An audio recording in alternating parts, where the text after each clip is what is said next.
الرحيم الحمد لله رب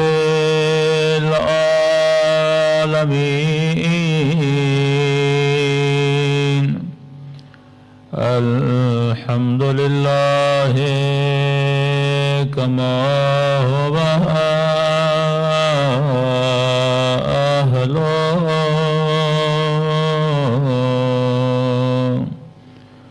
الصلاة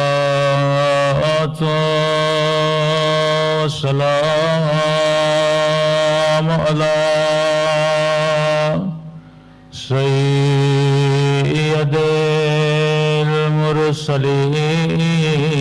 المرسلين وخاتم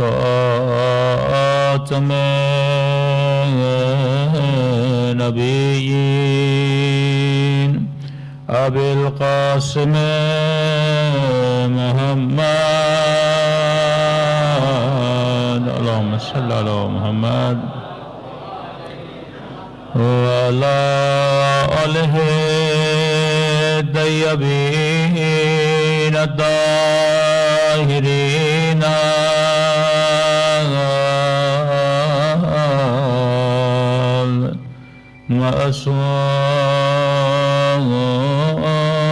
معصومين صبر کے مولا کے ظہور کی دعا اللہم کل ولیک حجت بن الحسن صلواتک علیہ وعلی آبائه فی هذه الساعة وفي كل وليا وحافظا وقائدا ودليلا وعينا حتى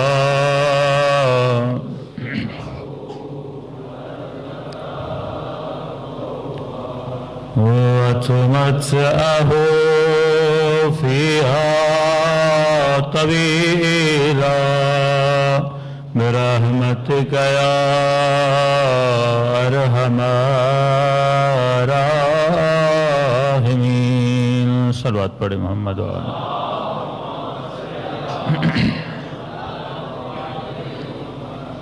بسم اللہ الرحمن الرحیم رب اشرح لی صدری ویسر لی امری واحلل عقدۃ من لسانی یفقہوا قولی اما بعد فقد قال سبحانہ وتعالی فی محکم کتابہ بسم اللہ الرحمن الرحیم قل لا اسألکم علیہ اجرا الا المودۃ فی القربہ صلوات پڑھے محمد وآل محمد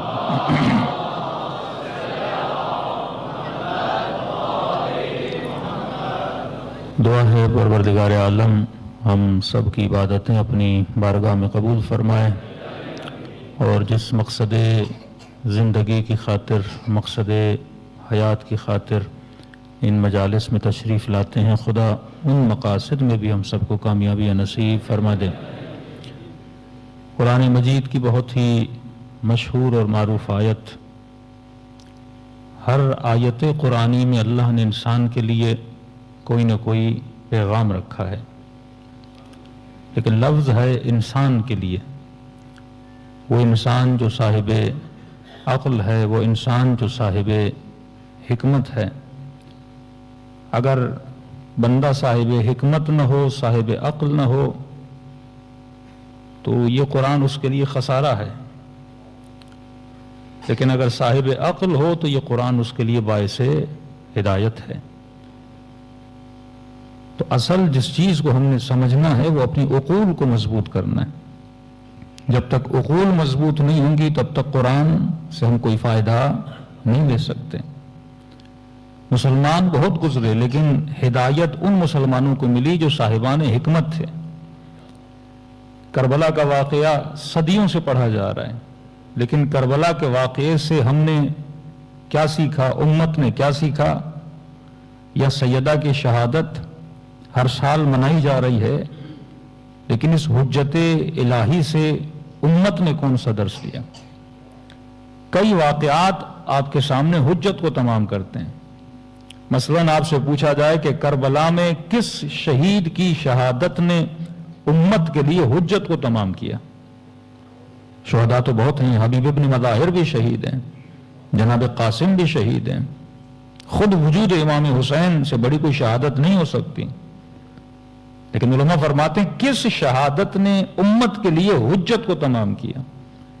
مطلب ایک ایسی شہادت جس کے بعد جو ذہن میں شک ہے، شبہ ہے، وہ ساری چیزیں سامنے کھل کے آ جاتی ہیں۔ تو فرماتے وہ ایک ہی شہید کی شہادت ہے جس نے امت کے لیے حجت کو تمام کر دیا، یعنی اس شہادت کو اگر کربلا کے میدان سے نکال دیا جائے تو شاید حجت تمام نہ ہو، لیکن یہ شہادت ایسی ہے جس نے ہر بندے پہ حجت کو تمام کر دیا کہ یہ لوگ جو امام حسین کے مقابلے میں آئے تھے، ان کے دلوں میں بغض کتنا تھا، نفرت کتنی تھی، اناد کتنا تھا۔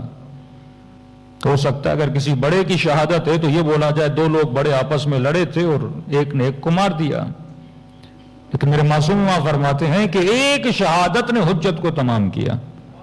کہ مولا وہ کون سی شہادت ہے؟ فرمایا وہ شہادت ہے شہادت علی اصغر۔ اس شہادت نے امت پہ حجت کو تمام کر دیا۔ یہ مسئلہ حکومت کا نہیں ہے، یہ مسئلہ دشمنی کا ہے، یہ مسئلہ بغض کا ہے۔ تبھی آل سعود نے ایک کلپ نکالا جس میں یہ دکھایا گیا کہ مثلاً 40 تیر چلے ہیں کربلا کے میدان کی طرف، اور ان 40 تیروں میں سے ایک تیر اتفاقاً جناب علی اصغر کے گلے پہ جا کر لگائے۔ یعنی یہ ثابت کرنے کی کوشش کی کہ شہادت علی اصغر ایک پری پلان شہادت نہیں تھی۔ تیر چلے اور اتفاقاً مثلاً گولیاں چلی، اتفاقاً ایک گولی کسی بچے کو لگ گئی، حادثہ ہے۔ اس بات کا آج بھی وہ صراحتاً کوشش کرتے ہیں انکار کرنے کا کہ مثلاً ہرملا نے برخص تیر اٹھایا تھا اور جناب علی اصغر کے گلے پہ تیر کو لگایا تھا۔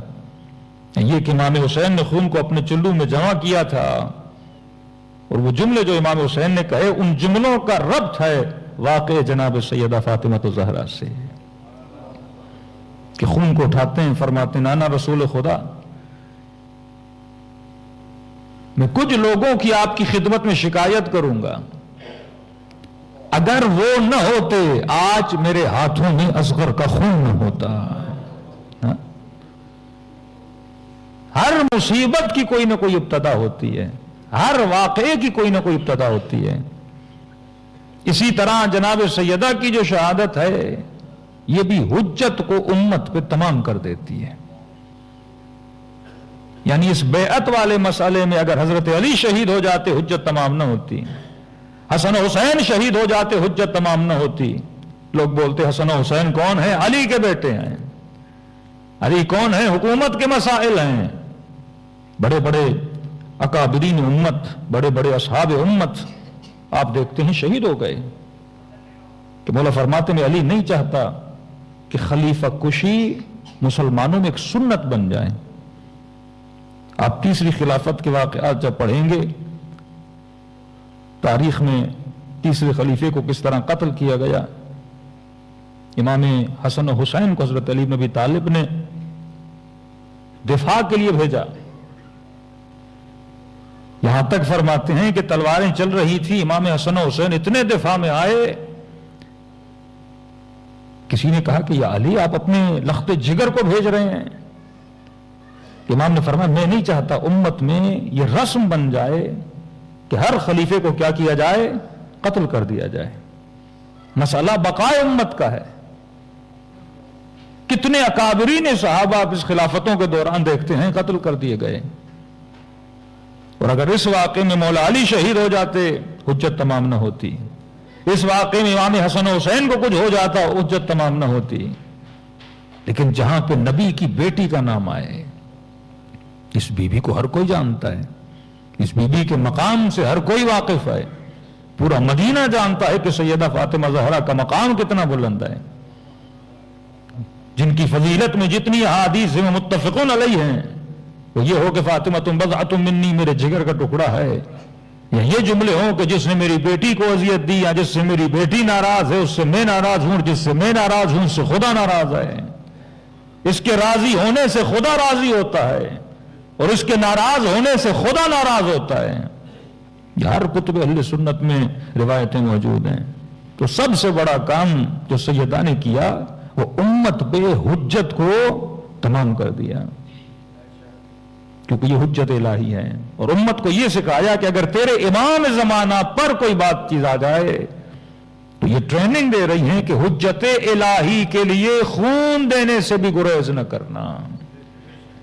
تیرے امام کی بات آ جائے تو دفاع امام میں ہر چیز سے گزر جانا، کیونکہ یہی وعدہ الہی ہے، اور وہی تربیت سیدہ کی تربیت انتقال پاتی ہے کس میں؟ سیدہ زینب میں،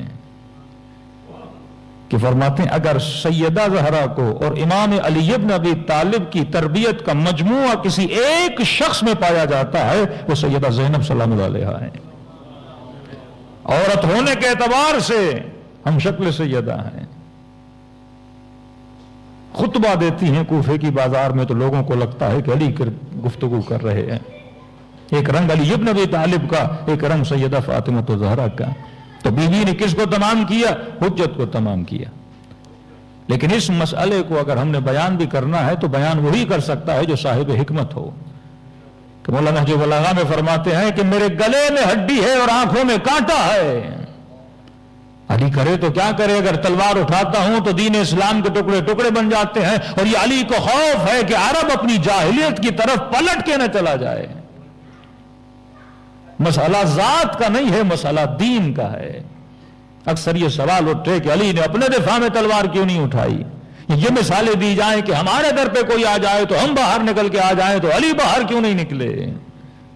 جب تم خود کو علی جیسا سمجھو گے، جب فکر یہ کرو گے کہ جو میرا ریئیکشن ہے وہی ریئیکشن مثلا علی نبی طالب کا ہونا چاہیے، جو میرا ریئیکشن ہے مثلا وہی ریئیکشن رسول خدا کا ہونا چاہیے، ایسے تو اگر ہمیں کوئی گالی دے تو ہم پلٹ کے چار دیتے ہیں، ہمیں ایک پتھر مارے تو شاید ہم اینٹیں مارنا شروع ہو جائیں، لیکن یہ مصطفیٰ کا کردار ہے، پتھر برس رہے تھے لیکن بد دعا تک زبان سے نہ دی۔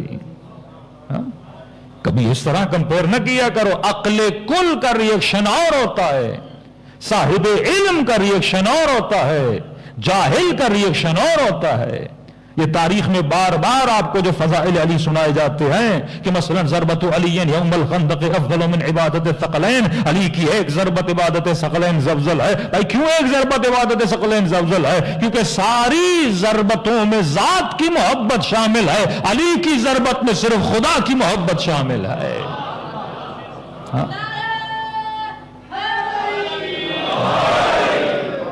تاریخ کے جتنے واقعات ہیں وہ عبرت کے لیے ہیں، قرآن کے جتنے قصے ہیں وہ عبرت کے لیے ہیں، کہ خبردار کبھی یہ مت سمجھنا یہ قرآن قصوں اور لوریوں کی کتاب ہے۔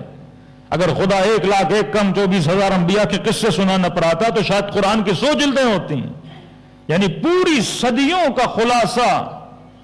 وَاعْتَبِرُوا يَا أُولِي الْأَلْبَابِ تِبْيَانًا لِكُلِّ شَيْءٍ، یہ کتاب تمہارے لیے باعث عبرت ہے۔ اگر میں سارے انبیاء کے قصوں میں سے چن چن کے چھوٹے چھوٹے قصے تجھے سنا رہا ہوں تو میں تجھے کچھ بتانا چاہتا ہوں۔ ایک مرتبہ حضرت موسیٰ کا قصہ پڑھتے ہیں کہ موسیٰ تیز بارش ہو رہی ہے، کیچڑ میں پھنسے ہوئے ہیں، رات کا وقت ہے، اندھیرا ہے، اللہ قرآن میں قصہ سنا رہا حضرت موسیٰ کا، اور یہ بھی بتاتے حضرت موسیٰ کی بیوی پریگننٹ ہے، بچہ ہونے والا ہے، حضرت موسیٰ پریشان ہیں، اس حال میں ہوگا کیا، نہ ڈاکٹر ہے نہ کیا ہے، بارش کیچڑ پانی۔ اچانک خدا کہتا ہے موسیٰ کو پہاڑ پہ کوئی روشنی نظر آئی، اور ہم نے موسیٰ کو پہاڑ پہ بلایا، فَخْلَعْ عَلَيْكَ، اپنی جوتیاں اتار کے آ، تو وادی مقدس میں ہے، اور ہم نے اعلان نبوت کر دیا۔ پھر خدا کہیں اور چلا جاتا ہے۔ اب پڑھنے والا پریشان، خدایا بیوی کا کیا ہوا، بچے کا کیا ہوا، پیدا بچہ ہوا، لڑکی ہوئی، لڑکا ہوا، نام کیا رکھا؟ اللہ کہتا میں قصہ نہیں سنا رہا، یہ کوئی ناول کی کتاب نہیں ہے، میں تجھے امر نبوت کا بتانا چاہتا ہوں کہ امر نبوت کس حال میں نبی کو دیا جاتا ہے۔ اور قرآن تب تک سمجھ میں نہیں آئے گا جب تک بندہ تورات نہ پڑھے، انجیل نہ پڑھے، انبیاء کے قصے اور کہانیوں کو جوڑے نہ۔ اللہ عبرت رکھتا ہے ہر وہ قصہ جو خدا نے قرآن میں سنا، یہاں تک کہ ہر وہ فضیلت جو رسول علی کے لیے بیان کر رہے ہیں، کلی کی ایک ضربت عبادت ثقلین سے افضل ہے۔ کیوں یا رسول اللہ؟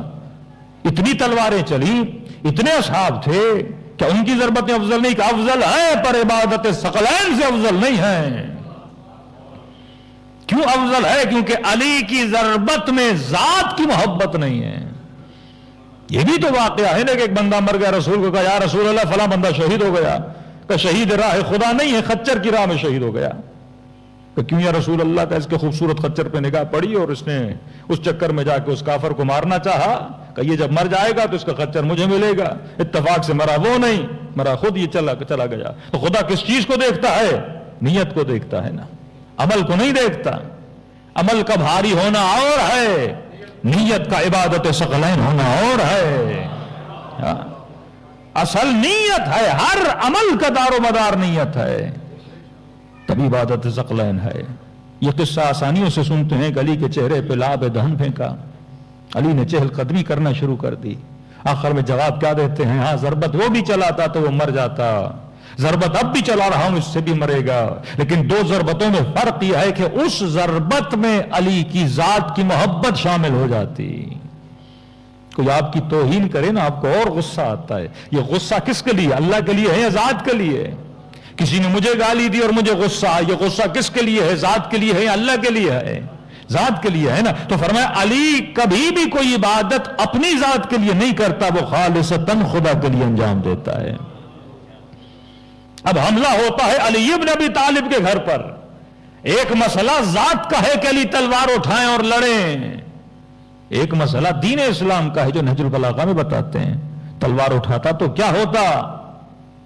اسلام ٹکڑوں ٹکڑوں میں بدل جاتا، بنو ہاشم کی، قریش کی اور ان سب کی آپس میں لڑائیاں شروع ہو جاتی۔ نیا نیا ابھی اسلام بنا ہے، نئی نئی اس کی جڑیں ہیں، اس کے ستونوں کو بننے تو دو۔ اتنی آسانی سے لی جو محنتیں کر کے رسول نے، انبیاء نے، یہ خاتم المرسلین ہے جس کے بعد کوئی نبی نہیں ہے۔ تو اگر صبر کر رہے ہیں تو ذات کے لیے نہیں، کس کے لیے کر رہے ہیں؟ اسلام کے لیے کر رہے ہیں۔ یہ نقطہ ذہن میں رکھیے گا، ہر عمل کا دار و مدار عمل نہیں ہوتا، نیت ہوتی ہے۔ رسول خدا ہیں، کسی جگہ پر اپنے اصحاب کرام کے ساتھ جا رہے تھے، سامنے سے نہر تھی، سب کو پیاس لگی اور انہوں نے اپنے سواریوں کو چھوڑا اور پانی کی طرف روانہ ہوئے۔ اب ظاہر ہے آپ نے سواریوں کو کہیں باندھا نہیں، ایسے چھوڑ دیا تو کوئی سواری کہیں جا رہی ہے، واپسی میں ہر کسی کو ڈھونڈنے میں تکلیف ہونی تھی۔ دوسرے کسی صحابی نے کیا کیا، اس نے زمین پر ایک کیل ٹھونک دی اور ان سواریوں کو اس کیل کے ساتھ باندھ دیا۔ آ کر رسول خدا کو بتایا، یا رسول اللہ لوگوں کی سواریاں ادھر ادھر جا رہی تھیں، میں نے بقا کے لیے، ان کی پریشانیوں کے اضافے کے لیے میں نے چاہا کہ وہ زیادہ پریشان نہ ہو، میں نے کیل لگا دیے تاکہ ہر بندہ آسانی سے اپنی سواری کو کیل سے باندھ دے۔ رسول نے کہا تو نے بہترین کام کیا ہے، اللہ تجھے اس کی جزا دے، اللہ تجھے اس کا اجر دے۔ اگلے دن اور بندہ گزر رہا تھا وہاں سے اور وہ کیل اس کے پاؤں میں لگی۔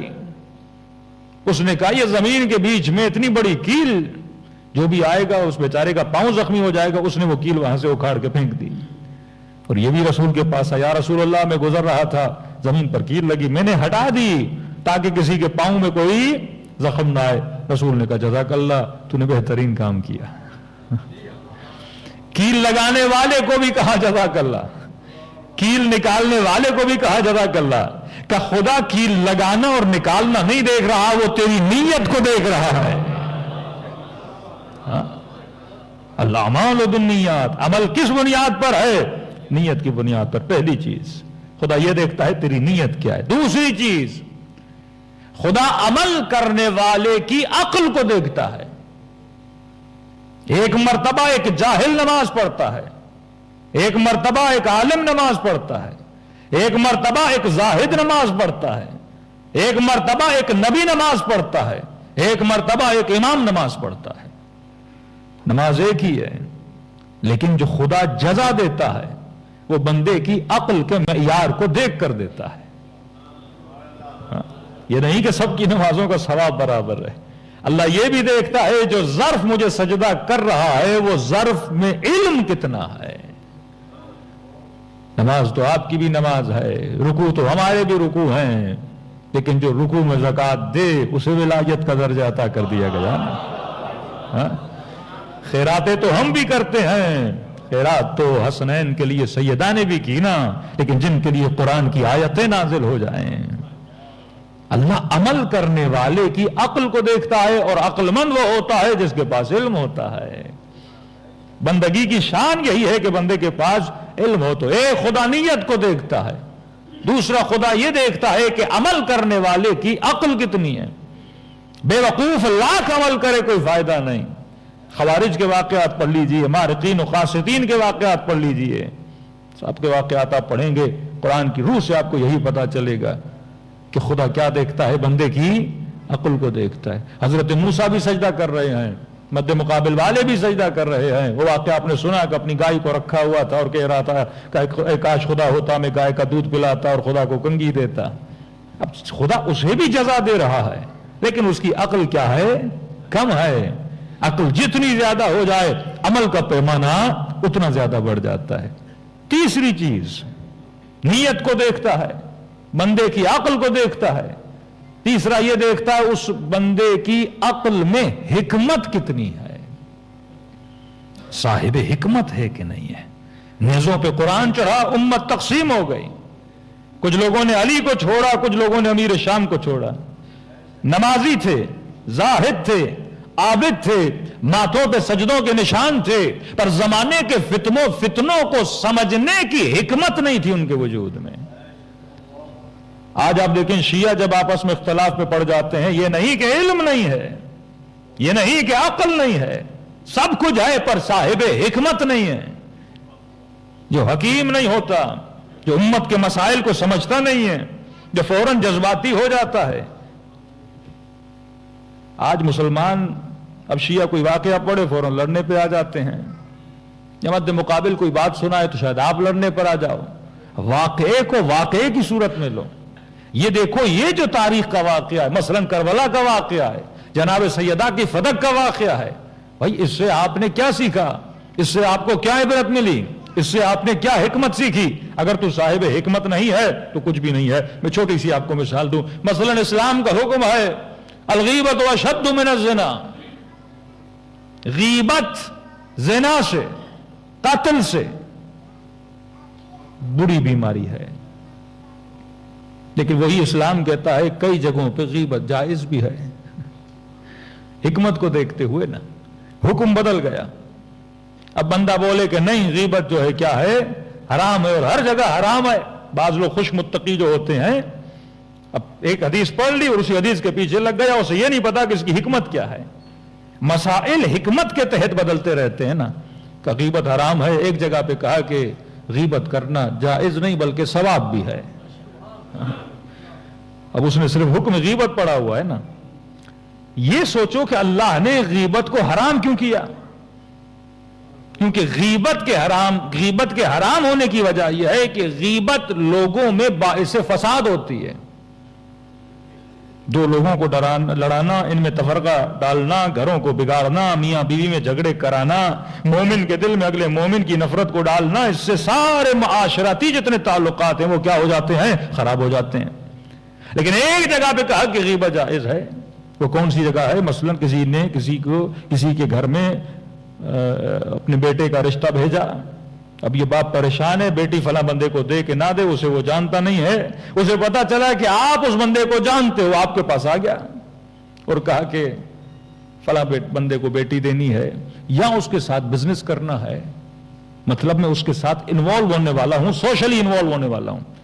ایک مرتبہ آپ اس محلے میں 10 لوگ رہتے ہیں، میری دور سے سب کے ساتھ سلام دعا ہے، تو وہاں پہ غیبت کیا ہے؟ حرام ہے۔ ایک مرتبہ آپ کو بتایا جا رہا ہے کہ میں بیٹی دینے والا ہوں، فلاں جگہ پہ بیٹے کا رشتہ کرنے والا ہوں، فلاں مومن کے ساتھ بزنس کرنے والا ہوں، اب بتائیے یہ کیسا بندہ ہے؟ زبان کا کیسا ہے؟ کردار کا کیسا ہے؟ اخلاق کا کیسا ہے؟ یہ کہ نہیں غیبت تو حرام ہے، بھائی بڑا اچھا آدمی ہے، اس نے زن کرو اور بیٹی دے دو۔ تو قیامت میں اگر اس لڑکی کے ساتھ برا ہوا، وہ گریباں کس کا پکڑے گی؟ کہے گی اللہ مشورہ اس نے دیا تھا۔ یہاں پہ اسلام کہتا ہے غیبت کیا ہے؟ جائز ہے۔ کل بندہ بزنس کرے اور اس کے سارے پیسے لے کر چلا جائے، منع ہے۔ مثلا مولا علی فرماتے ہیں جس چیز سے ڈر لگے اس چیز میں کود جاؤ۔ کچھ نشانیاں بتاتے ہیں مولا صاحبان عقل کی نا، صاحبان عقل صاحب حکمت ہوتے ہیں، جتنا حکیم ہے عمل کی جزا اتنی بلند ہے۔ چھوٹا سا بھی عمل کرے گا لیکن خدا شاید اس عمل کے بدلے میں اسے صاحب جنت بنا دے، کیونکہ وہ بندے حکیم ہے۔ اور حکمت والا جو ہوتا ہے وہ حکمت کیسے بنتا ہے؟ مولا نشانیاں بتاتے ہیں نا، علم جتنا بڑھے گا بندے کے وجود میں عقل اتنی بڑھے گی۔ کہ ابھی مولا فرماتے ہیں یہ دنیا اگر علی سے دور ہے کیونکہ صاحب عقل نہیں ہے، علی کے در پہ کبھی کوئی بے وقوف نہیں آتا۔ یہ عقل مندوں کا دروازہ ہے، مکتب اہل بیت میں کبھی کوئی جاہل نہیں آ سکتا۔ ہلکی پھلکی بھنک بھی ہوگی، یعنی جس نے علی کا انتخاب کیا اس میں اتنی تو عقل ہے نا، وہ یہ تمیز کر پاتا ہے کہ مجھے جاہل کے پیچھے نہیں جانا، مجھے عالم کے پیچھے جانا۔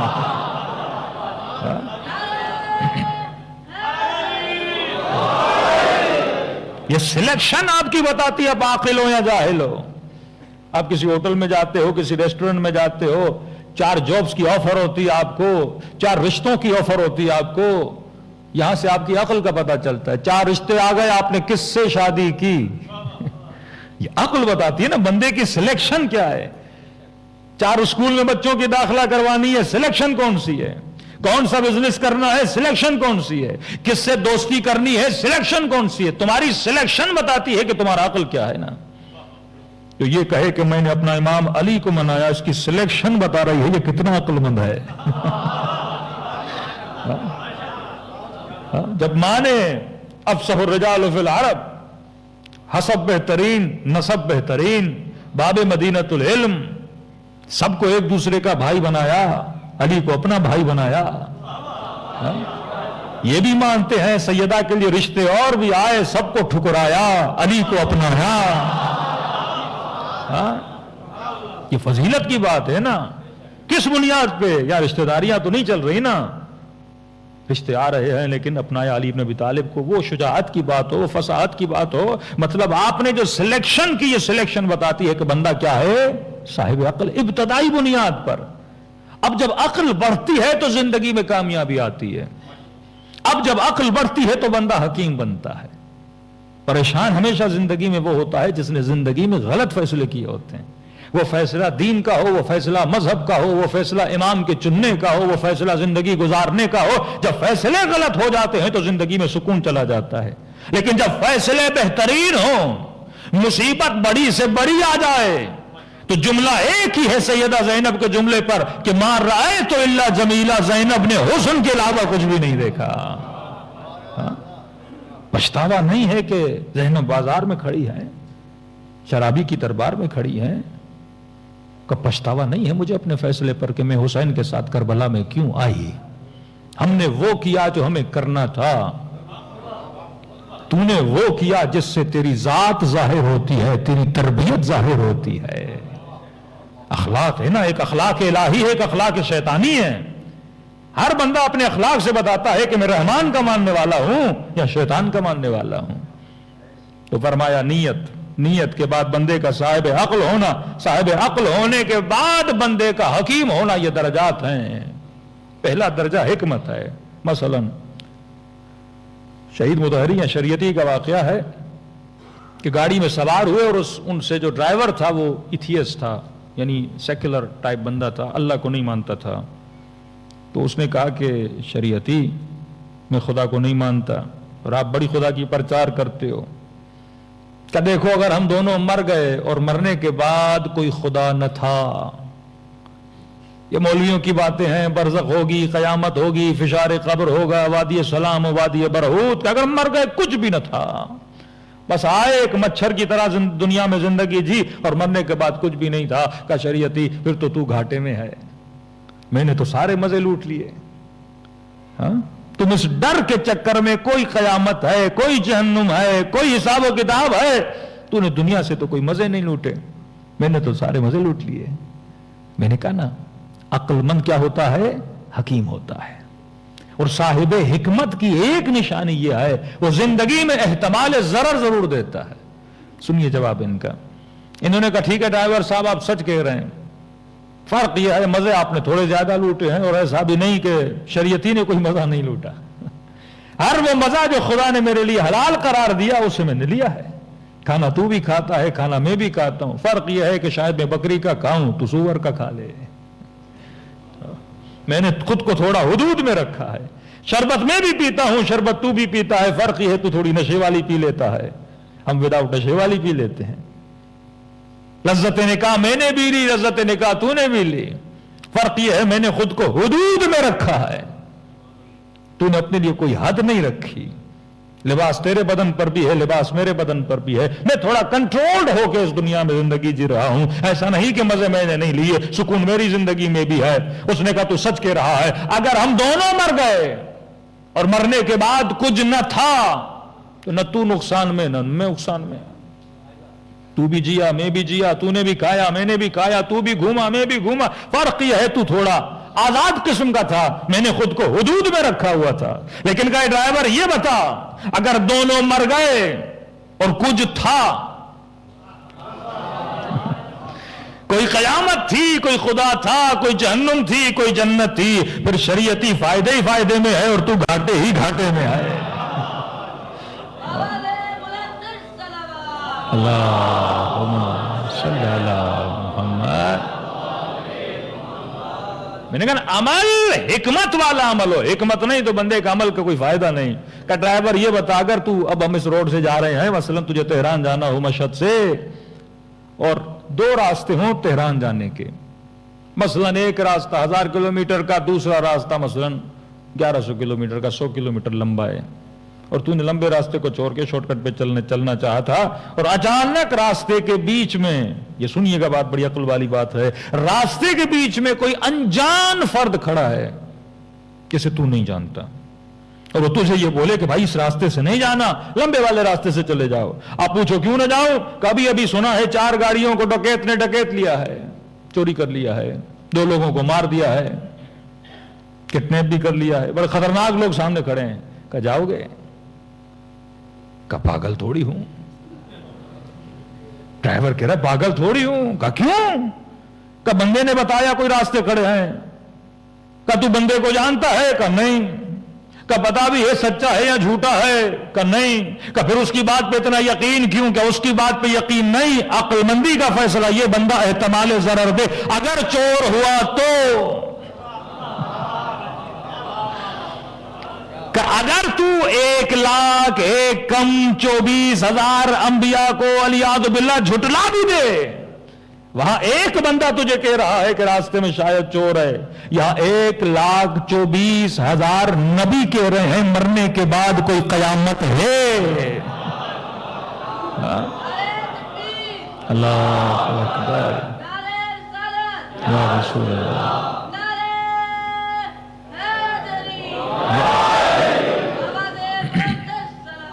اللہم صلی علی محمد۔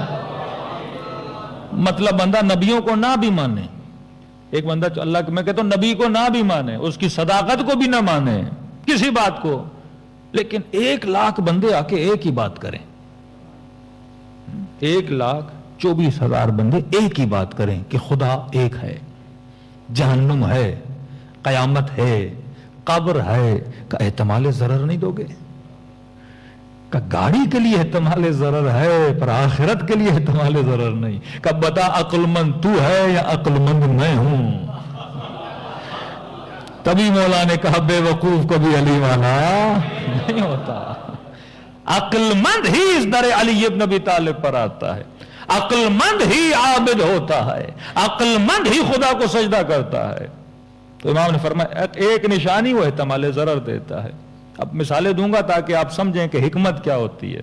مثلا مولا فرماتے ہیں کہ جس چیز سے ڈرو، یہ سلوشنز بتا رہے ہیں حکمت کے جملے امیر المومنین کے، فرماتے ہیں جس چیز سے ڈرو اس میں کود جاؤ۔ اب مولا کی جو مثالیں ہیں جو بیانات ہیں وہ بھی صاحبان عقل کے لیے ہیں، بے وقوف کے لیے نہیں ہیں۔ مثلا ایک بندہ، مجھے نہیں پتا ملتان میں اونچائی بھی ہے کہ نہیں ہے، مثلا کسی پہاڑی پہ چلا جائے، کسی یہاں سے ہم ڈیرہ غازی خان جاتے ہیں، بیچ میں پل آتی ہے، نیچے پانی ہے اور پل پہ کھڑا ہو جائے اور اسے ڈر لگے کہ مولا علی نے کہا ہے کہ ڈرو کود جاؤ. ہاں؟ اب سیدھی بات اس نے پڑھا ہے مولا علی کا فرمان, جس چیز ڈر لگے اس میں کیا ہو جاؤ, کود جاؤ. اب کیونکہ صاحب حکمت نہیں ہے نا. کئی ہماری بیچاری خواتین مولا کے فرامین پڑھتی ہیں, اپسیٹ ہو جاتی ہیں کہ مولا نے کہا عورتیں ناقص العقل ہوتی ہیں. بس سیدھا جملہ پڑھا, نہ تشریح پڑھی نہ کیا پڑھا.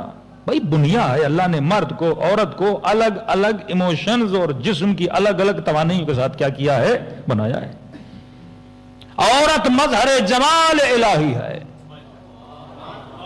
مرد مظہر غضب الہی ہے.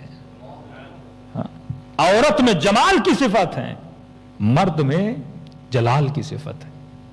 اور یہ جلال اور جمال جب ملتا ہے تو پھر ایک بچہ پیدا ہوتا ہے.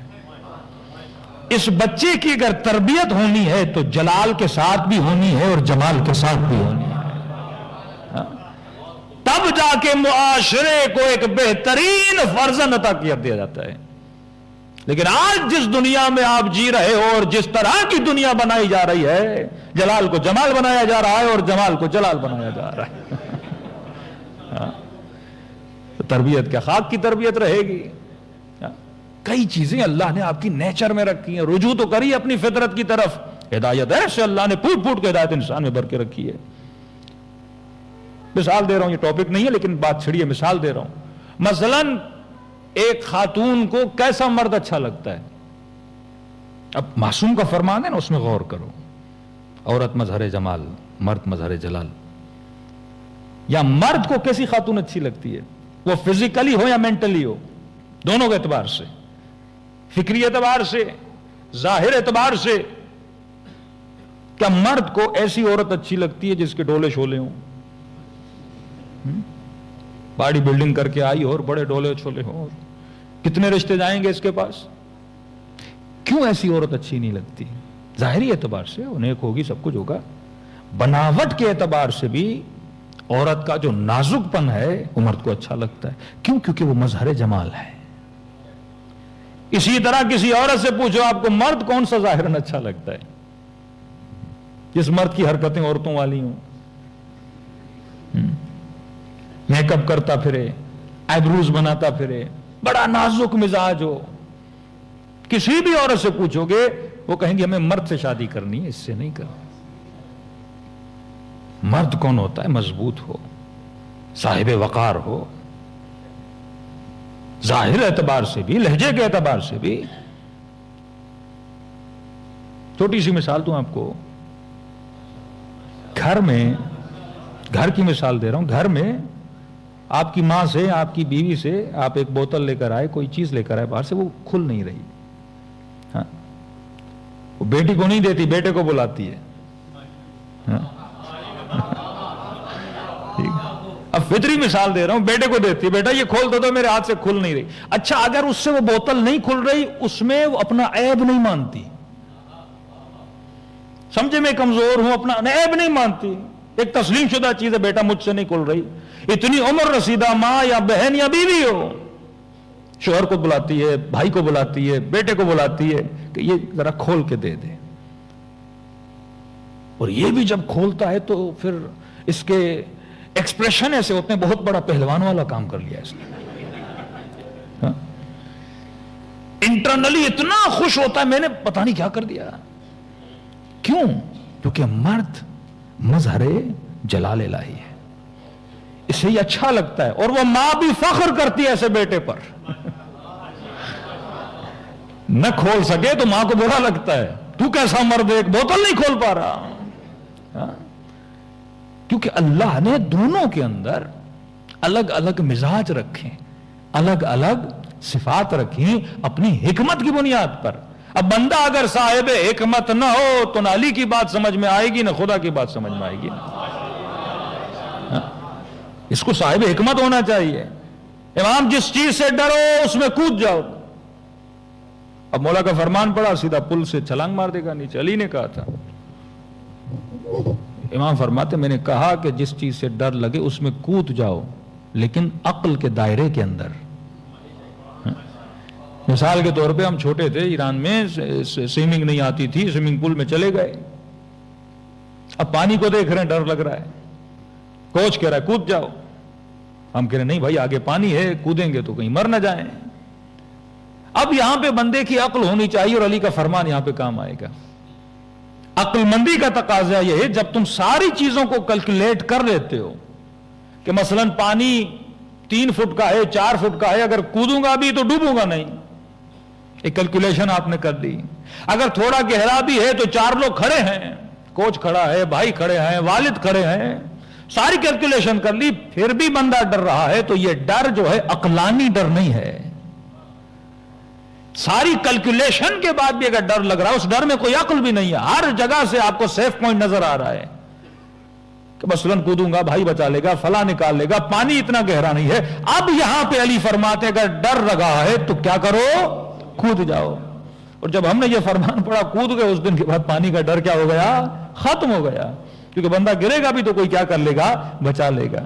مثلا ہم نئے لوگ جب مولوی بنتے ہیں تو مجلس پڑھنے سے بڑا ڈرتے ہیں، 5 منٹ نہیں آتے مجلس پڑھنے، بندے کو کانفیڈنس ہونا چاہیے۔ یا یونیورسٹی میں کبھی آپ کو بولا کہ آپ آگے کوئی لیکچر دے دیں، 40 اسٹوڈنٹ کے سامنے کوئی کانفرنس دے دیں، کوئی آپ اپنی کوئی ریسرچ ورک ہے وہ آ کے بیان کر دیں، تو بندہ کیا ہوتا ہے؟ ڈرتا ہے۔ اب یہ ڈر عقلانی نہیں ہے۔ آپ کو پتا ہے بولوں گا تو کیا مجمع کھا جائے گا، کہ طالب علم پکڑیں گے، ماریں گے؟ کچھ بھی نہیں ہے۔ یہ ایسا ڈر ہے جو فیک ڈر ہے۔ تبھی فرمایا یوسوس فی صدور الناس من الجنۃ والناس، شیطان کے پاس سوائے ڈرانے کے کوئی چیز نہیں ہے۔ اب عقل مند بندہ ہو، علی ابن ابی طالب جیسا، سلمان جیسا، مالک اشتر جیسا، وہ کیوں ڈرے گا؟ کیونکہ صاحب عقل ہے۔ وہ کہے گا لا مؤثر فی الوجود الا اللہ، اللہ کے علاوہ میرے وجود میں کوئی اثر ڈالنے والا نہیں ہے۔ جس کے وجود میں شیطان اثر ڈالے وہ اللہ کا بندہ نہیں ہے، شیطان کا بندہ ہے۔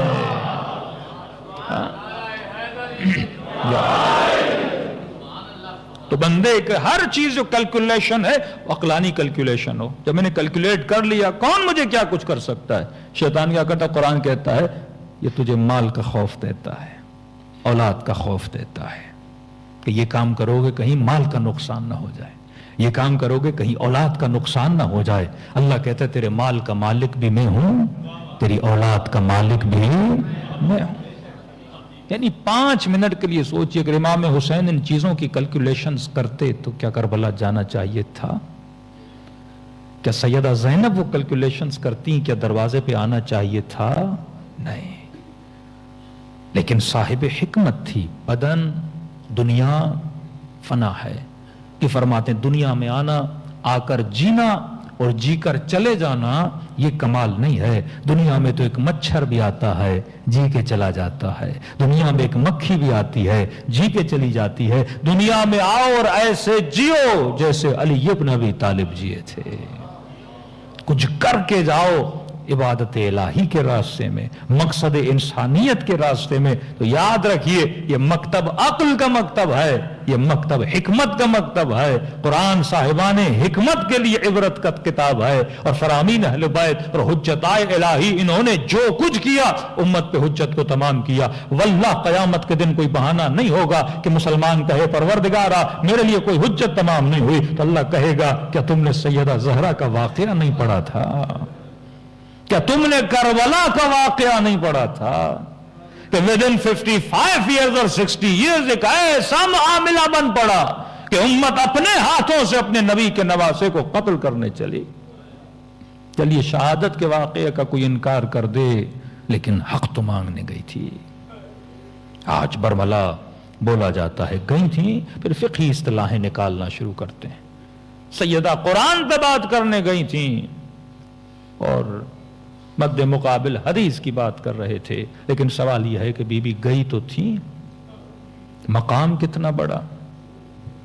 ہر انسان کسی نہ کسی چیز سے معاشرے میں پہچانا جاتا ہے۔ حضرت علی مشہور تھے بہادری سے، امام حسن مشہور تھے معاشرے میں سخاوت کے نام سے۔ سیدہ کو مدینے والے کس صفت سے زیادہ جانتے تھے؟ فرماتے ہیں پورے مدینے کو پتا تھا یہ بی بی عابدہ ہے، یعنی پورے مدینے میں اس سے بڑی کوئی عابدہ نہیں ہے، پورے مدینے کو پتا تھا یہ بی بی زاہدہ ہیں، کسی کو شک نہیں تھا بی بی کے زہد پر، کہ فقیر جب گھر آتا ہے نبی فرماتے ہیں کہ بیٹی یہ نابینا ہے، دیکھ نہیں رہا، فرماتی بابا وہ نہیں دیکھ رہا تو کیا ہوا، میں تو دیکھ رہی ہوں۔ یہ فضیلتیں اصحاب میں عام تھیں کہ ایسی ہے نبی کی بیٹی، ایسی عفیف، ایسی محجبہ۔ فرمایا بابا میں نہیں چاہتی کوئی نامحرم کہ ناک تک بھی میرے وجود کی خوشبو جائے۔ جب مسجد میں حق مانگنے جاتی ہیں تو آگے پیچھے عورتیں چلتی ہیں، پوچھا بی بی اس ہجوم کو لے کر کیوں جا رہی ہیں؟ کہ میں نہیں چاہتی میرے قدموں کے نشانوں پر بھی کسی نامحرم کی نگاہ پڑے۔ یہ وہ باتیں ہیں جو اہل سنت اور شیعہ کی اختلافی باتیں نہیں ہیں۔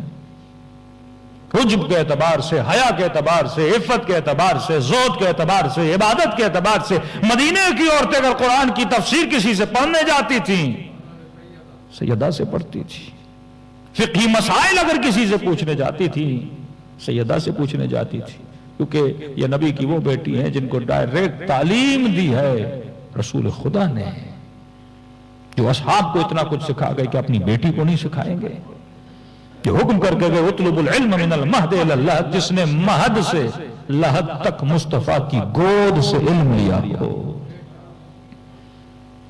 اتنا بڑا مقام کہ جب وصیت کرتی ہیں تو پریشانی کے عالم میں، فضا کہتے بھی پریشان کیوں ہیں؟ فرمایا فضا عرب جب خواتین کے جنازے اٹھاتے ہیں تو چار پائیوں پہ اٹھاتے ہیں، میں نہیں چاہتی میرا جنازہ ایسے اٹھے۔ کبھی بھی کیوں؟ کہ جنازہ چارپائی کے اوپر ہوتا ہے، عورت کا بدن نظر آتا ہے، بی بی کفن میں لپیٹا ہوتا ہے، کہ پھر بھی بدن کا سائز تو پتا چلتا ہے نا، قد اور لمبائی کا پتا تو چلتا ہے نا۔ میں نہیں چاہتی کسی کو یہ بھی پتا چلے۔ اس وقت کہتی ہے بی بی حبش میں ہمارے عورتوں کو تابوت میں ڈالا جاتا ہے، فرماتی وصیت کرو علی کو کہ میرے لیے تابوت ابھی سے تیار کرنا شروع کر دے۔ اتنی محجبہ عفیفہ بی بی، فرماتے ہیں کسی نے سوچا بھی نہیں تھا کہ بی بی کے در پہ جائیں گے تو نبی کی بیٹی در پر آئیں گی۔ جب مسجد میں بھی گئی تو پہلے خود کلام نہیں کیا، پہلے کنیز کو کہا تھا کہ بات کرو۔ جب باتیں نہ مانی گئیں، گواہیاں قبول نہ کی گئیں، بات استدلال کی آئی تو حجت کو تمام کرنے کے لیے خود بولی ہے۔ میں نے کہا نا حجت الہی، اگر علی بولتے تو کہتے علی مال کی خواہش میں بول رہے ہیں۔ آپ بولیں گے کہ علی پر بھی کسی کو شک تھا، جا کر ابن تیمیہ کی کتاب پڑھیے، کہتے علی کے گھر میں اس لیے گئے تھے کیونکہ علی بیت المال کو واپس نہیں دے رہا تھا۔ چوری کا الزام لگایا ابن تیمیہ نے علی بن ابی طالب پر۔ وقت کے حاکم پر واجب ہے اگر کوئی بھی بیت المال کو رکھتا ہے اسے بیت المال واپس لیا جائے، علی بیت المال دے نہیں رہا تھا۔ یہ تیمیہ کے جملے ہیں، اور جو تیمیہ کی اس بات کو مانتے اللہ اس کو تیمیہ کے ساتھ ہی مشہور کرے۔ اگر مولا بولتے تو فوراً الزام لگتا ہے نا۔ آج کا مسلمان جو واقعہ پڑھ کے نہیں مانتا، اور آج کی تاریخ میں یہ آتا کہ علی نے استدلال دیا تھا، لوگ کہتے خدا نخواستہ کہ علی حب مال کی خاطر بول رہے تھے۔ علی نے کلام نہیں کیا، خود نبی کی بیٹی بولی ہے، قرآن سے استدلال کیا، بیوی کا پورا مناظرہ موجود ہے۔ کہتے ہیں جب نبی کی مسجد میں اصحاب رسول نے نبی کی بیٹی کی آواز کو سنا تو مجمع زار و قطار رونے لگا، کہا آج ایسے لگ رہا ہے جیسے مصطفیٰ کلام کر رہا ہے۔ کسی کے وہم و گمان میں بھی نہیں تھا کہ ہم در پہ جائیں گے اور نبی کی بیٹی آئے گی، جبکہ سب کو پتا تھا کہ گھر میں زبیر موجود ہے، عمار موجود ہے، سلمان موجود ہے، ابو ذر موجود ہے، علی بن ابی طالب موجود ہے، پانچ مرد گھر میں بیٹھے ہیں، عورت کیسے آئے گی؟ یہ تو پلاننگ میں تھا ہی نہیں۔ وہ تو کہتے جب دروازے پہ دستک دی تو اندر سے سیدہ کی آواز آئی کہ مجھے پہچانو میں کون ہوں؟ سننے والوں نے سمجھا شاید گھر کی کنیز ہے، اور جب تعارف کروایا کہ میں تیرے نبی کی بیٹی فاطمہ بات کر رہی ہوں، کہتے ہیں آدھا مجمع جو ان کے ساتھ گیا تھا وہ چھوڑ کے چلا گیا. کب بات علی کی تھی تو ہم آئے تھے، لیکن ہم اس بی بی کی فضیلت کو جانتے ہیں. نبی نے کہا تھا جس سے یہ غضبناک ہوں اس سے میں غضبناک ہوں. وہ تو میں عبارت الامامہ والسیاسہ کی کل پڑھوں گا، کتاب کی عبارت ہے، اس میں ہمارا ایک بھی لفظ نہ اضافہ ہے نہ کم ہے. تو کہا مجھے نہیں جانتے. ایک شقی نے کہا جانتا ہوں. کہا تجھے نہیں پتا اس گھر میں حسن و حسین رہتے ہیں، چھوٹے چھوٹے بچے رہتے ہیں. کہا رہتے ہیں تو کیا؟ کہا میں دروازہ نہیں کھولوں گی جب تک میں ہوں، علی کو لے جانے نہیں دوں گی. اب بہت ہوا تو کہا ہم دروازہ توڑ دیں گے.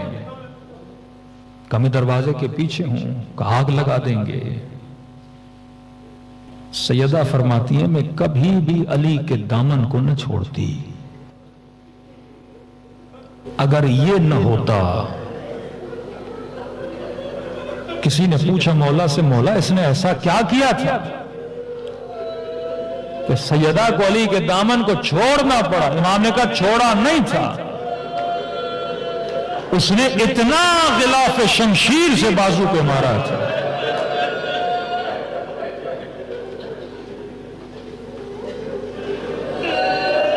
اور جب لے جانے لگے تو یہ سیدہ نے آوازیں بلند کی جاتے جاتے بھی مولا کی فضیلت میں کہ یا علی خیرک خیری و شرک خیری.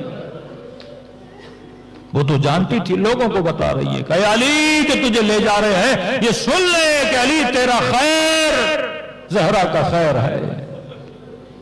اگلا جملہ بڑا عجیب ہے صاحبان حکمت کے لیے، اے علی تیرا شر زہرا کے لیے خیر ہے. مطلب سمجھانا کیا چاہتی ہیں کہ علی کے وجود میں شر ہے ہی نہیں، علی خیر ہی خیر ہے. اور امام حسن اسی شخص کے لیے بولتے ہیں. صحابی نے کہا کہ مولا آپ لمبے لمبے راستے لیتے ہیں، مسجد بڑی قریب ہے، اس گلی سے چلیے نا مسجد میں. یہ تو تاریخ آل رسول ہے، یہ کتابیں کسی شیعوں نے نہیں لکھی. اہل بیت رسول کی تاریخ تو پڑھو، کتنے بچے تھے، کہاں کہاں شہید ہوئے، کس کس نے شہید کیے، انہوں نے کیا جذبات کا اظہار کیا اپنی والدہ محترمہ کے لیے.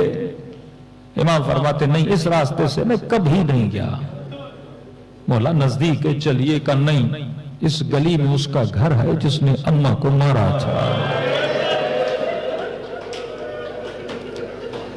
جب جب اس کے چہرے کو دیکھتا ہوں اماں کا زخمی بازو مجھے یاد آ جاتا ہے. تبھی میرے چھٹے امام فرماتے ہم ہر مصیبت برداشت کرتے ہیں پر دادی زہرا کی مصیبت ہم سے برداشت نہیں ہوتی. تبھی امام رضا فرماتے ہیں شیعو چھوٹی چھوٹی باتوں کے لیے ہمیں ٹوٹی ہوئی پسلیوں کا واسطہ نہ دیا گیا، منع کیا گیا ہے. ہر چھوٹی حاجت کے لیے اتنا بڑا واسطہ نہ دیا گیا. مولا کیوں؟ کا تو واسطہ دے کے چلا جاتا ہے، ہم کافی دیر تک روتے رہتے ہیں. بڑی عظیم مصیبت ہے سیدہ کی. فرمایا اے علی رات کو غسل دینا، رات کو کفن دینا، رات کو دفن کرنا. بی بی رات کو غسل دیں، بات سمجھ میں آتی ہے تاکہ علی کی نگاہ آپ کے زخموں پہ نہ پڑے. رات کو کفن دیں، بی بی بات سمجھ میں آتی ہے، لیکن رات کو دفن کیوں کریں؟ فرمایا علی میں نہیں چاہتی میرے جنازے میں وہ آئے جنہوں نے اتنے گھنٹے مجھے دربار میں کھڑا رکھا، میرے حسن و حسین کو یتیم کیا. فرمایا قیامت کے دن ایک ناقہ لایا جائے گا ہیرے اور جواہرات سے جڑا ہوا، نورانی ہماری میں پردوں کے پیچھے ایک نبی کی بیٹی تشریف فرما ہوگی. یہ روایات کتب اہل بیت میں ہے.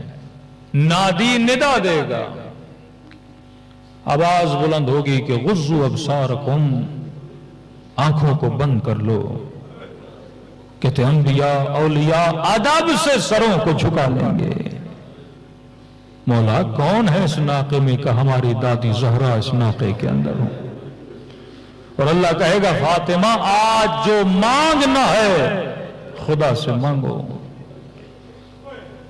عجیب روایت ہے، کہتے ہیں اس ناقے سے سیدہ 2 کٹے ہوئے بازو باہر نکالے. کہے گی ولدی عباس، اے خدا میں نے پوچھنا ہے کہ میرے بیٹے نے ان لوگوں کا بگاڑا کیا تھا کہ انہوں نے میرے بیٹے کے بازو کاٹ دیے. آج اور نئی مسلمان اتنا سوال کرے خود سے، واقعاً نبی کے نواسے حسن نے کیا بگاڑا تھا؟ جگر کے ٹکڑے باہر آ گئے، جنازے پہ تیر جلائے گئے. حسین نے کیا بگاڑا تھا امت کا کہ سر کو کاٹ کے نوک نیزہ پہ رکھ دیا گیا. جن ہونٹوں کو نبی چوما کرتے تھے ظالم چھڑی سے ہونٹوں کو مارتا رہا. ایک ایک نواسگان رسول کے قصے اور مصیبتیں اگر سوال کرے امت خود سے واللہ حجت تمام ہو جاتی ہے. فرمایا خلوص دل سے ہمیں سلام کیا کرو. کہا کہ قیامت میں ہر آنکھ روتی ہے پر دو آنکھیں کبھی نہیں روتی. ایک وہ آنکھ جو اپنے گناہوں پہ روئے، دوسری وہ آنکھ جو آل رسول کی غربت پہ روئے. یہاں تک میرے چھٹے باپ فرماتے ابھی تو رویا نہیں، تو رونا چاہتا ہے. فرمایا تم سب کے سروں کے پیچھے میری دادی زہرا کھڑی ہو جائے. دعا کے لیے ہاتھوں کو بلند کر دیا، اے خدا یہ میرے حسین کا عزادار ہے. تصور کرو جو ماں بیٹے کی مجلس میں آتی ہے، کیا اس ماں کی مجلس میں بیٹے نہیں آتے ہوں گے؟ کیا ان مجالس میں امام زمانہ نہیں آتے ہوں گے؟ دلوں کو کربلا لے کر چلیں، سلام کریں آج امام حسین کی یتیمی پر. وہ فرمایا جو خلوص دل سے سلام کرتا ہے خدا اسے ثواب زیارت حسین عطا کرتا ہے. پوچھا مولا نشانی کیا ہے کہ میرا سلام قبول ہوا؟ فرمایا اگر سلام کرتے وقت نہ چاہتے ہوئے تیری آنکھوں سے آنسو نکل آئے تو یہ مت سمجھنا یہ تیرے آنسو ہیں، حسین نے تجھے تیرے سلام کا جواب دیا ہے. سب مل کے میرے ساتھ السلام علی الحسین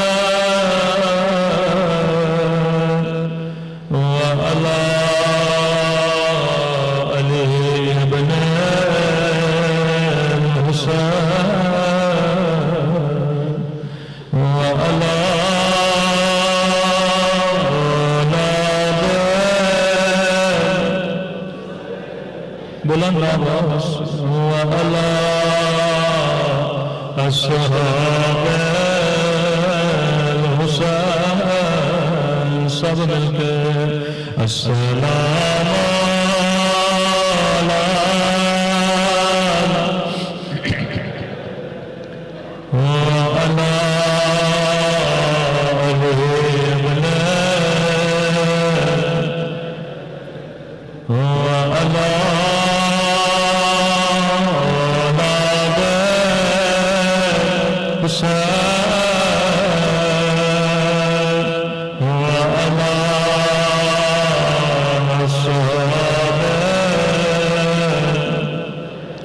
بلند آواز سے السلام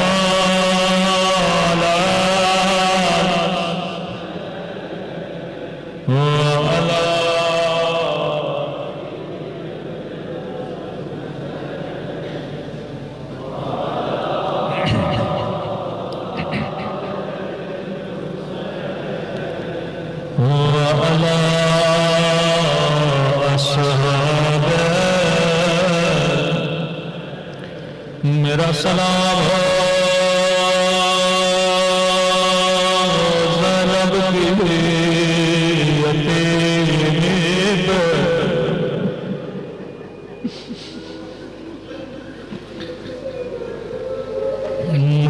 خدا کی قسم اگر مدینے میں آگ نہ لگے کبھی کربلا میں خیمے نہ جلے اگر مدینے میں پسلیاں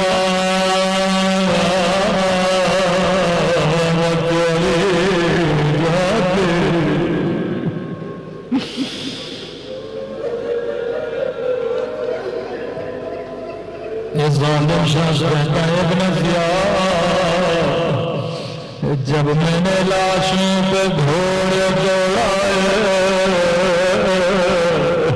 میں نے اپنے کانوں سے حسین کی پسلیاں ٹوٹنے کی آواز سنی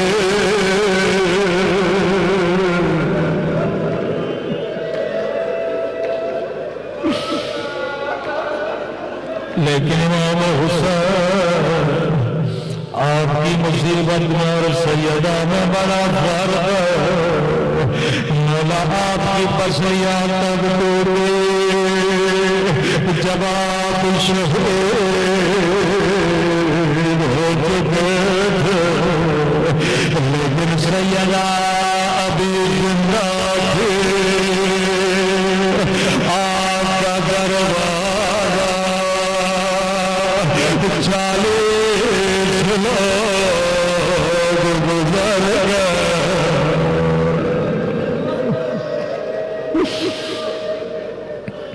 خدا کی قسم نگر مدینے میں آگ نہ لگتے کبھی زینب کے خیمے نہ جلتے اگر سیدہ کی پسلیاں نہ ٹوٹتی کبھی کربلا میں پسلیاں نہ ٹوٹتی اگر مدینے میں علی کے ہاتھوں میں رسیاں نہ باندھی جاتی کبھی کوفے کی بازار میں زینب کے ہاتھوں میں رسیاں ابتدا مدینے سے ہوئی ہے فرمایا علی غسلنی باللہ کفنی باللہ امام نے فرمایا اسماء بچوں کو کہو آہستہ روئے اسماء کہتی ہے بچوں نے قمیصوں کو دانتوں میں جکڑ لیا کہیں کوئی بچوں کے رولے کی آواز ہمیشہ کہتا ہوں اللہ کسی بچے کو بچپن میں یتیم نہ بنائے کسی بچے کو بچپن میں ماں کا جنازہ نہ دکھائے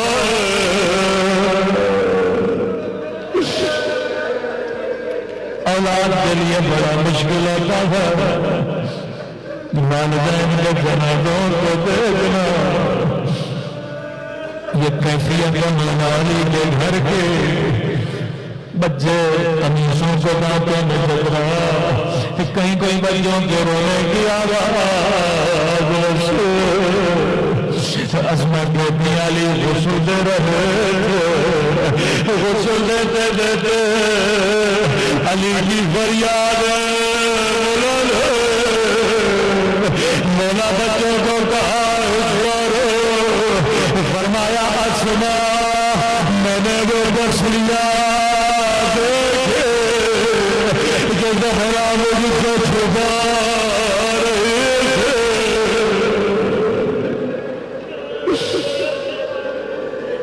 تاریخ میں تو ہی علی ایسے جنہوں نے رات کے اندھیروں میں جنازوں کو دیکھ کے دھاڑے مار مار کے روئے ایک علی مدینے میں جب جب سیدہ کی دودھی بزیاں ایک علی شام کے زندہ میں جب 4 سالہ بچے غسالہ کا مولا کرتا اتارے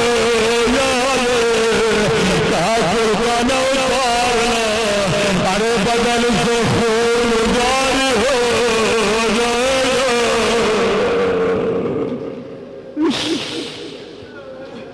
غسل دیا کفن دیا جنازہ گھر کے سرندر فرمایا بچوں اماں کا آخری بار دیدار کر لو قیامت کی گھڑیاں ہیں سیدہ کے بچوں کے لیے بی بی ام کلثوم آگے بڑھی اماں کے سینے سے لپٹ گئے بی بی زینب آگے بڑھے ماں کے ماتھے کے بوسے لینے لگے امام حسن آگے بڑھے اماں کے قدموں کو جوڑنے لگے رو کے کہنے لگے کلمینی یا اماں اماں اپنے حسن سے باتیں نہیں کرے گے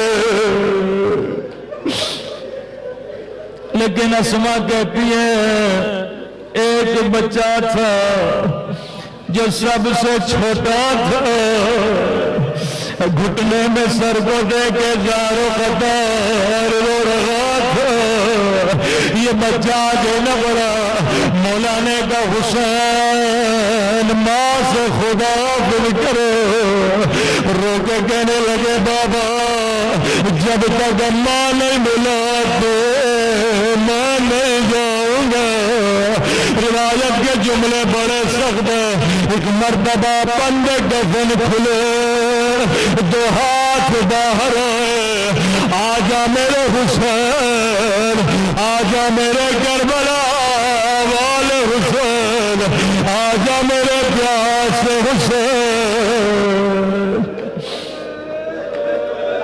الا لعنت اللہ علی القوم الظالمین